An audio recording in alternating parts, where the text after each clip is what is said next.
Oke, teman-teman semua, mungkin kalian tahu tentang kisah seorang nabi yang para pengikutnya menyukai sesama jenis. Siapa lagi kalau bukan kisah Nabi Lut. Nah, di sini kita akan membahas tentang kisah Nabi Lut.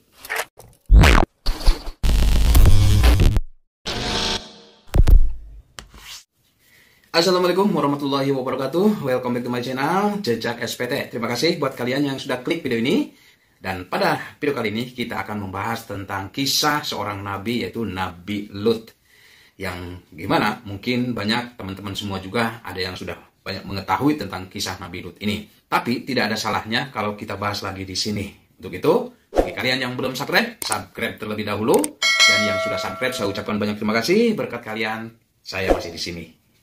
Oke, gak perlu tunggu lama-lama, kita masuk ke ceritanya.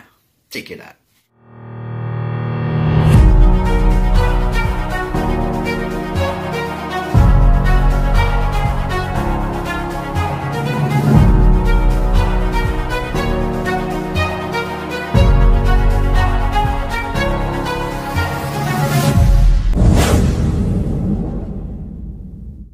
Silsilah Nabi Lut.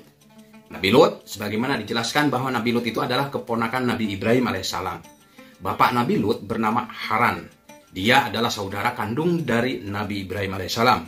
Mereka adalah 3 bersaudara. Selain mereka berdua, ada lagi 1 orang saudara mereka bernama Nahur.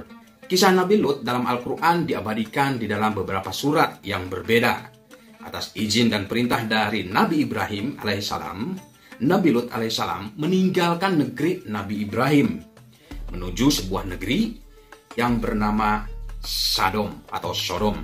Dalam hal ini, kota Sodom adalah kota Palestina kuno yang terletak di sebelah selatan Laut Mati dan kini masuk wilayah Yordan. Nah, perilaku homoseksual pada kaum Nabi Lut atau penduduk negeri ini terkenal dengan perbuatan buruknya, yaitu homoseksual dan kotor. Mereka suka merampok, berkhianat kepada sesama, kepada teman, melakukan berbagai bentuk kemungkaran dengan cara, ucapan, dan perbuatan di tempat-tempat perkumpulan mereka. Selain itu, mereka juga adalah kaum yang ingkar dan kufur kepada Allah Subhanahu wa Ta'ala. Kaum Nabi Lut terkenal dengan perbuatan kotor yang belum pernah dilakukan umat manusia sebelumnya, yaitu homoseks. Orang laki berzina dengan sesama laki-laki.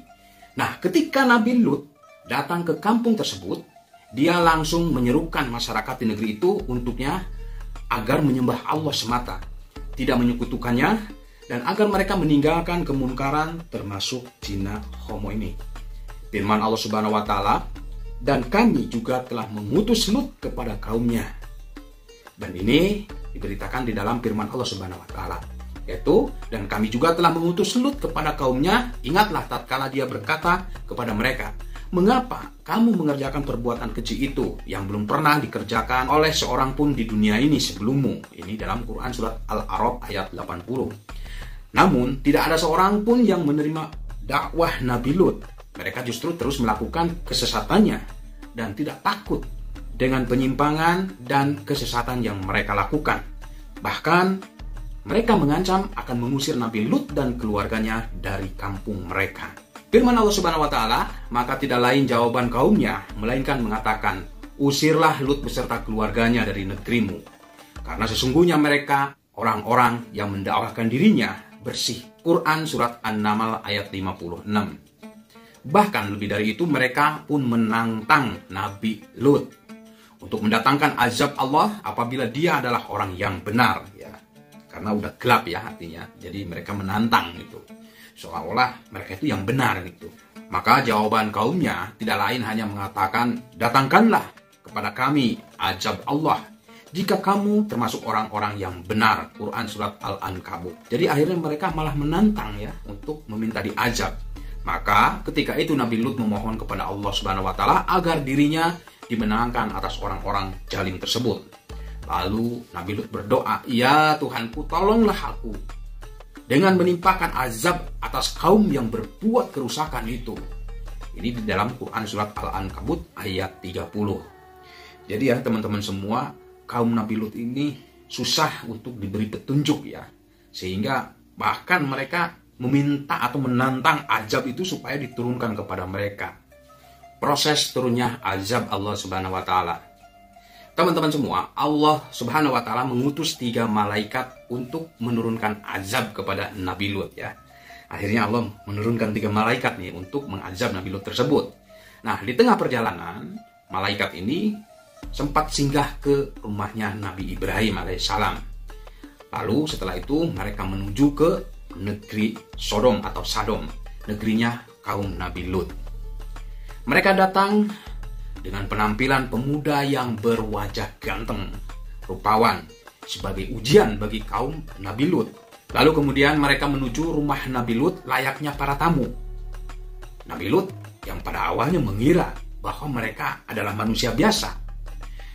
Nabi Lut merasa resah dengan kedatangan mereka karena dia sudah menduga apa yang akan dilakukan oleh kaumnya jika mengetahui ada keberadaan mereka bertiga itu. Jadi kaum Lut merasa ketakutan ya dengan datangnya 3 orang yang rupawan. Dia takut bahwa kaumnya ini akan memperdaya ketiga orang tersebut. Jadi teman-teman semua, sebelumnya kaum Nabi Lut itu sudah berpesan kepada Nabi Lut supaya Nabi Lut itu tidak menerima tamu seorang laki-laki ya. Karena yang akan menerima itu adalah mereka. Jadi Nabi Lut ini tidak dibolehkan menerima tamu laki-laki ya. Karena mereka sendirilah yang akan menerima tamu laki-laki itu. Apalagi mereka berwajah rupawan. Walaupun ya sebelumnya kaumnya itu sudah berpesan kepada Nabi Lut. Jadi Nabi Lut itu merasa kesusahan kedatangan tamu yang 3 orang ini ya. Dan mereka berkata, "Janganlah kamu takut dan jangan pula kamu susah. Sesungguhnya kami akan menyelamatkan kamu dan pengikut-pengikutmu, kecuali istrimu. Dia adalah termasuk orang-orang yang tertinggal atau yang akan dibinasakan oleh Allah Subhanahu wa taala." Ini di dalam Quran surat Al-Ankabut ayat 33 ya, diceritakan seperti itu. Akhirnya dengan berat hati Nabi Lut pun menerima mereka ya teman-teman semua. Sebagaimana tamunya, pada mulanya tidak ada yang mengetahui keberadaan mereka. Jadi kedatangan tamu ini dirahasiakan oleh Nabi Lut.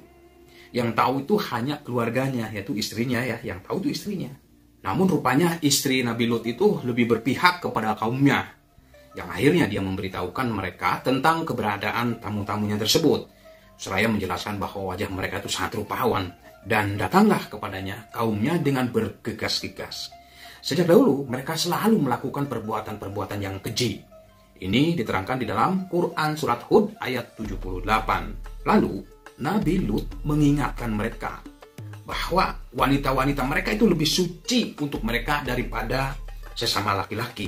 Dia juga mengingatkan mereka untuk bertakwa kepada Allah Subhanahu wa taala, sekaligus meminta mereka agar tidak mengganggu tamunya. Nah, di sini teman-teman, Lut berkata, "Hei kaumku, inilah putri-putriku. Mereka lebih suci bagimu. Maka bertakwalah kepada Allah dan janganlah kamu mencemarkan namaku terhadap tamuku ini. Tidak adakah di antaramu seorang yang berakal?" Ini diterangkan di dalam Quran surat Hud ayat 78. Jadi gimana ya teman-teman semua? Ya seperti itulah keadaan kaum Nabi Lut ya, yang menyukai sesama laki-laki. Ya, bahkan ada wanita pun dia tidak doyan ya. Bahkan dia doyan terhadap laki-laki. Ya, mungkin di zaman sekarang juga banyak ya kaum-kaum yang seperti itu.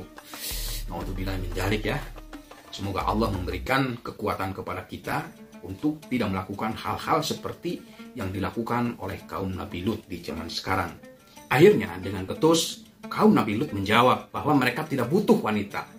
Mereka mengatakan bahwa Nabi Lut sendiri tahu apa yang mereka butuhkan. Jadi mereka tidak membutuhkan wanita. Para ahli tafsir menceritakan bahwa ketika itu Nabi Lut menahan mereka untuk masuk ke rumahnya dengan menutup pintu rumah. Sementara mereka berupaya membukanya dan masuk ke dalamnya. Di balik pintu itu, Nabi Lut mengingatkan dan melarang mereka dengan segala harap. Namun ketika didapati bahwa kaumnya keras kepala, Nabi Lut pun berkata, "Seandainya aku mempunyai kekuatan untuk menolakmu, atau kalau aku dapat berlindung kepada keluarga yang kuat, tentu akan aku lakukan." Ini diceritakan di dalam Quran surat Hud ayat 80. Maksudnya adalah bahwa seandainya dia atau Nabi Lut memiliki kekuatan dan pendukung untuk mengalahkan mereka, niscaya dia akan menimpakan azab kepada mereka. Bahkan teman-teman, kalau kita bayangkan mungkin karena dorongan nafsu mereka untuk bisa mendapatkan tamunya itu, ya berbagai macam cara mereka lakukan untuk bisa melakukan hal seperti itu. Ya, karena dorongan hawa nafsu itu lebih besar ya kekuatannya dengan orang yang tidak mempunyai dorongan nafsu seperti itu. Jadi wajarlah ya kaumnya itu benar kekeh beteke pingin mendapatkan tamu Nabi Lut tersebut. Nah, ketika itu para malaikat tersebut memberitahu kepada Nabi Lut tentang jati diri mereka. Hai Lut, sesungguhnya kami adalah utusan-utusan Tuhanmu. Sekali-kali mereka tidak akan mengganggu kamu. Ini di dalam Quran surat Hud ayat 81. Nah, diriwayatkan bahwa malaikat Jibril kemudian keluar lalu menemui mereka. Dan lalu salah satu sayapnya itu dia pukulkan ke wajah mereka sehingga mata mereka ini dikatakan buta. Bahkan ada yang mengatakan bahwa mata mereka hilang sama sekali, tak berbekas. Jadi dipukulkan ya oleh sayap malaikat Jibril. Lalu sehingga mereka meraba-raba ke sana kemari, namun mereka tetap membangkang dan mengancam para malaikat tersebut. Dan sesungguhnya mereka telah membujuknya agar menyerahkan tamunya kepada mereka. Lalu kami butakan mata mereka, maka rasakanlah azabku dan ancaman-ancamanku. Ini di dalam Quran surat Al-Qamar ayat 37 ya. Teman-teman semua, kemudian pada malam itu pula para malaikat tersebut memerintahkan agar Nabi Lut dan keluarganya ini, kecuali istrinya, untuk keluar dari negeri tersebut di akhir malam dengan pesan agar mereka jangan menoleh apabila mendengar suara. Karena Allah Subhanahu wa taala ini akan menurunkan azab kepada mereka di waktu paginya. Oleh sebab itu, pergilah dengan membawa keluarga dan pengikut-pengikut kamu di akhir malam. Dan janganlah ada seorang pun di antara kamu yang tertinggal, kecuali istrimu. Sesungguhnya dia istrimu itu akan ditimpa azab yang menimpa mereka. Karena sesungguhnya saat jatuhnya azab kepada mereka ialah di waktu subuh. Bukankah subuh itu sudah dekat? Ini diceritakan di dalam Quran surat Hud ayat 81. Nah, setelah Nabi Lut dan keluarganya, kecuali istrinya, telah pergi meninggalkan negeri itu, dan ketika matahari telah terbit, mulailah Allah Subhanahu wa taala memenuhi janjinya untuk menurunkan azab kepada mereka. Maka tatkala datang azab kami jadikan negeri kaum Lut itu yang di atas menjadi ke bawah, yaitu kami balikan, dan kami hujani mereka dengan batu dari tanah yang terbakar dengan bertubi-tubi yang diberi tanda oleh Tuhanmu. Dan siksaan itu tiadalah jauh dari orang-orang yang zalim. Ini Quran surat Hud ayat 82-83. Nah, teman-teman semua, para ahli tafsir berkata bahwa malaikat Jibril dengan sayapnya ini mengangkat perkampungan-perkampungan di negeri tersebut beserta penghuninya, termasuk manusia, hewan, dan bangunan-bangunan yang ada di atasnya. Jadi diangkat oleh malaikat Jibril. Lalu semua itu diangkat hingga menyentuh awan sehingga para malaikat mendengar suara kokok ayam dan menggonggongnya anjing mereka. Jadi diangkat sampai ke awan ya. Nah, kemudian setelah itu bumi tersebut dijungkir balikan ya. Diangkat, dijungkir balikan sehingga yang tadinya di atas kini menjadi di bawah. Kayak gitu ya, teman-teman semua. Mungkin kita bisa membayangkan ya. Tanahnya diangkat, ditaikkan ke atas awan, lalu ditimpakan ke bawah. Luar biasa ya. Dan orang-orang yang paling pertama dijatuhkan adalah tokoh-tokoh mereka. Nah, setelah itu mereka dihujani dengan bebatuan yang keras secara berturut-turut. Dan pada setiap batu tersebut telah diberi nama orang yang akan terkena jatuhnya batu tersebut. Jadi ada namanya. Jadi dalam batu itu ada nama orang tersebut yang akan ditimpa oleh batu tersebut ya, teman-teman semua.